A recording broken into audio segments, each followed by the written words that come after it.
Howdy all and welcome back to my channel. I'm Liam. Round 19 soon to be upon us.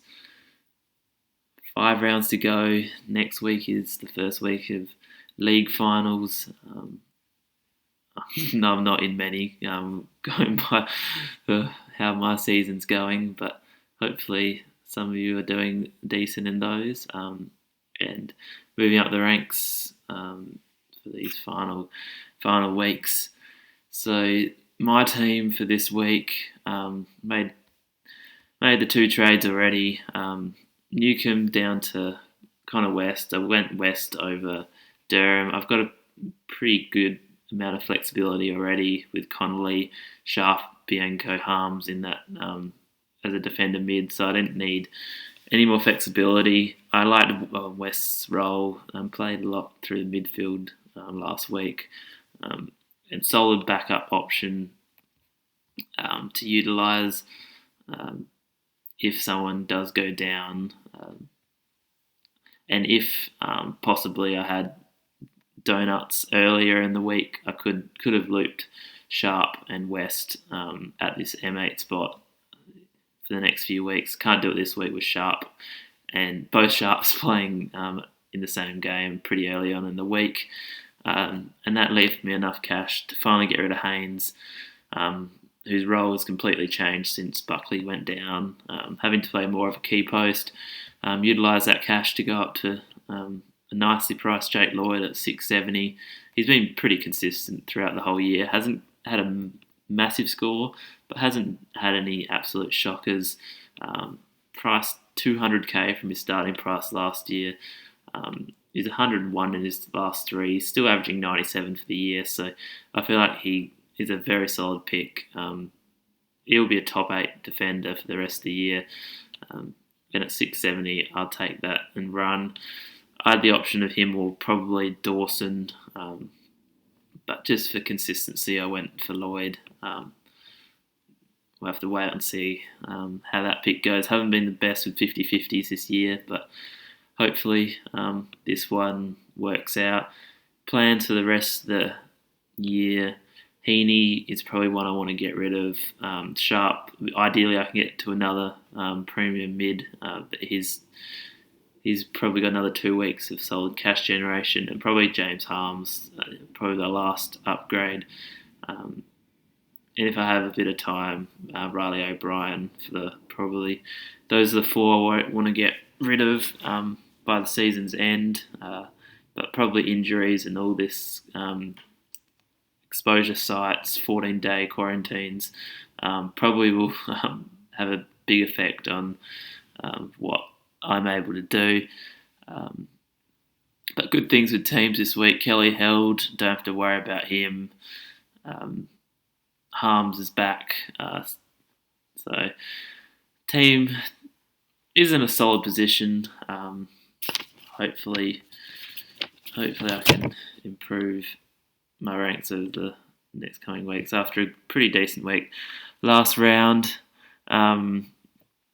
With regards to captain options for you guys this week, I really like Aaron Hall in that game. However, someone else I don't have is in plenty of your teams is Sammy Walsh.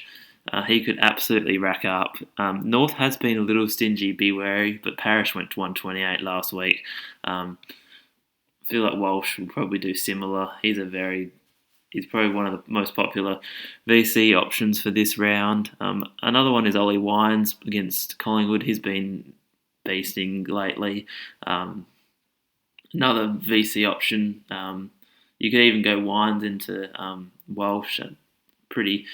Pretty handy options, and you probably have a loop for that earlier on the week. I have Briggs, Roses, and Sharp. So I got Briggs in the last round, so I've got pretty much a free loop wherever I want.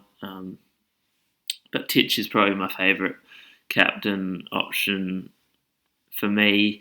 McRae's another one against Melbourne. You saw Titch went 140 against them last week. McRae's been a little bit off of form as of late, but I feel like he can bounce back.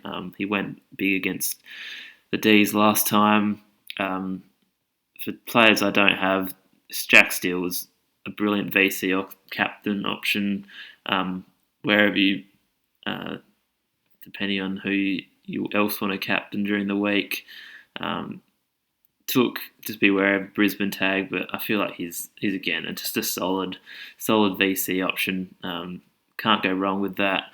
And Parrish or Merritt against GWS is a solid captain option for that last game of the round. I never like to leave my captain to the last game. He can either ruin a week or make up a week. But again, there's plenty of options.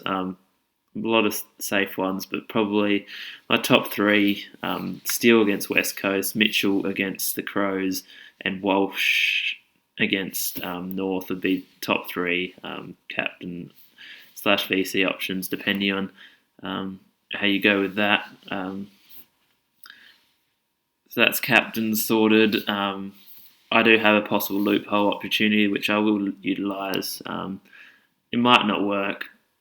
It will work if Bianco goes 75. I can move Harms into my midfield, bench Sharp.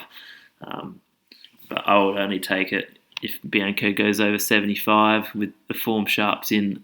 That's probably the mark I would be wanting Bianco to get to bench a nice informed Sharp. Who knows if he can do that again this week? He probably pumps out 45. I wouldn't bring him in even if you're short of cash. I know he has a low break even, but I don't expect him to go 120 again.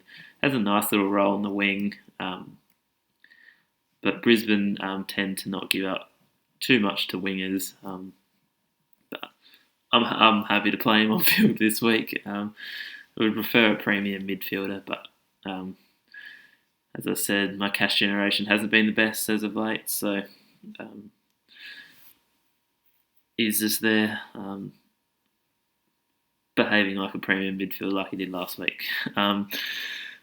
Unfortunately, I have no cover in the forward line with Briggs and Roses. That Roses pick was an absolute shocker, but where my loop will be utilised with Briggs, and I'll just move one of the forwards onto my bench, and that will work out if Aaron Hall does go large against Carlton. He's just got one of the best roles in fantasy history. I just love it.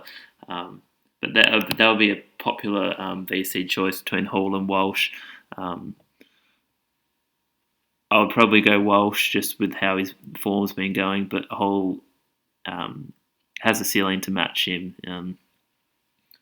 Probably 60-40 in favour of Walsh. But I don't have Walsh, so Hall it is. So good luck with your trades this week. Leave any team queries in the comments below. Until Monday, hopefully positive review. Have a good one, guys.